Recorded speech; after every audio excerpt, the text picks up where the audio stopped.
André-Jean Léopold, membre du gouvernement en charge de l'éducation.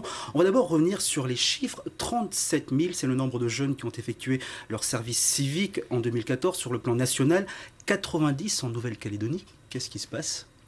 Oui, c'est peu, mais je crois que le service civique en Nouvelle-Calédonie n'est mis en place que depuis seulement 2010-2011. Il est encore méconnu. Le président Hollande a souhaité importer le chiffre de service civique à quasiment 180 000 dans les prochaines années.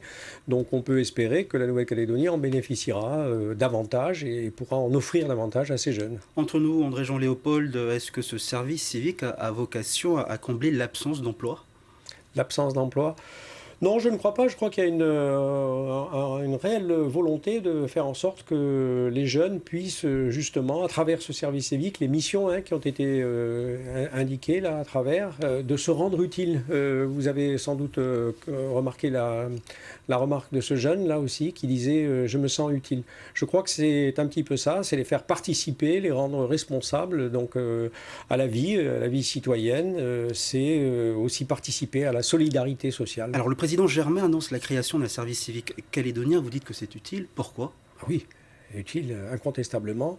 Nous connaissons tous notre jeunesse, une partie importante, majoritaire évidemment réussie, n'a pas de problème, mais aussi on connaît une jeunesse qui a des difficultés d'intégration importantes, qui se traduit bien souvent par une marginalisation, par l'adoption de conduites addictives.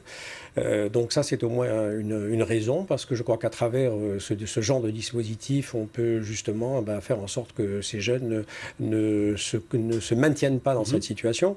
Il y en a une autre, c'est celle qu'on a indiquée tout à l'heure, c'est se rendre utile, faire en sorte que la jeunesse puisse trouver justement le moyen de donner cours à sa formidable générosité. C'est comme ça qu'on atteint le civisme, c'est en s'engageant, en faisant en sorte là, de se rendre utile pour les autres. Et enfin, il y en a une qui est spécifique à la Nouvelle-Calédonie. On parle du vivre ensemble, c'est une expression qui est devenue très courante et je crois que le vivre ensemble, ça se construit à travers la jeunesse, à travers notamment, vous savez, l'importance que revêt justement la connaissance de l'autre sur le plan culturel. Alors ce service civique calédonien, est-ce que ça sera un copier-coller avec ce qui existe actuellement ? Non, je crois qu'il faut aller plus loin parce que, comme vous l'avez dit, là, le nombre de services civiques va augmenter, mais il ne couvrira pas l'ensemble de la jeunesse. Je crois que notre ambition, elle doit être celle-ci, faire en sorte que tous les jeunes calédoniens puissent en bénéficier. Donc déjà, sur ce point-là, nous aurons sans doute quelque chose de différent. Nous sommes en cours de réflexion. Le gouvernement donc, est en place. C'est tant mieux. Depuis quelque temps, nous allons pouvoir entrer dans un cycle de consultation des associations dont on a parlé là dans le reportage et une formule définitive sera sans doute prête d'ici la fin de l'année et déposée sur le bureau du Congrès. Dans le discours de Philippe Germain, il veut rendre ce service obligatoire. Alors c'est une décision politique bien sûr, mais est-ce que ce n'est pas utopique ? Je parle au niveau du financement. À ce stade de notre réflexion, je ne crois pas. On avance dans cette direction. C'est aussi une question d'équité, de faire en sorte que tout le monde puisse en bénéficier, parce que je crois que c'est une chance pour la jeunesse. Voilà. Un autre élément, c'est qu'on pense que ce qui n'existe pas dans les services civiques dont on vient de parler, là, c'est de faire en sorte que l'école soit également porteuse du service civique, que le service civique soit ancré dans l'école depuis la maternelle jusqu'au baccalauréat, parce que ça lui donnerait toute sa force. Est-ce qu'on a un retour positif justement de ces 90 engagés ? Est-ce que l'objectif a été atteint ?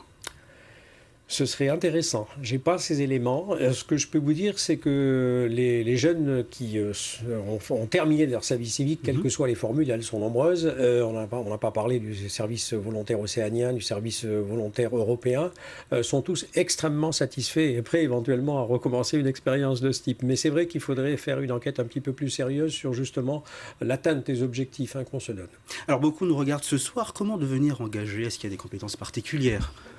Je suis désolé, j'ai mal. Est-ce qu'il y a des compétences particulières ? Il y a beaucoup de jeunes qui nous regardent ce soir. Comment devient-on engagé ? Non, je crois qu'à partir du moment où on remplit les conditions d'âge, je crois que pour le service civique dont on vient de voir là des éléments, il faut être âgé de 16 ans et je crois qu'il est possible de suivre jusqu'à 25 ans. Il y a d'autres formules effectivement qui demandent, qui exigent des conditions particulières, notamment de diplôme, ce qu'on appelle le service volontaire, qui correspond pour ceux qui l'ont connu à l'assistance technique, au volontariat à l'assistance technique.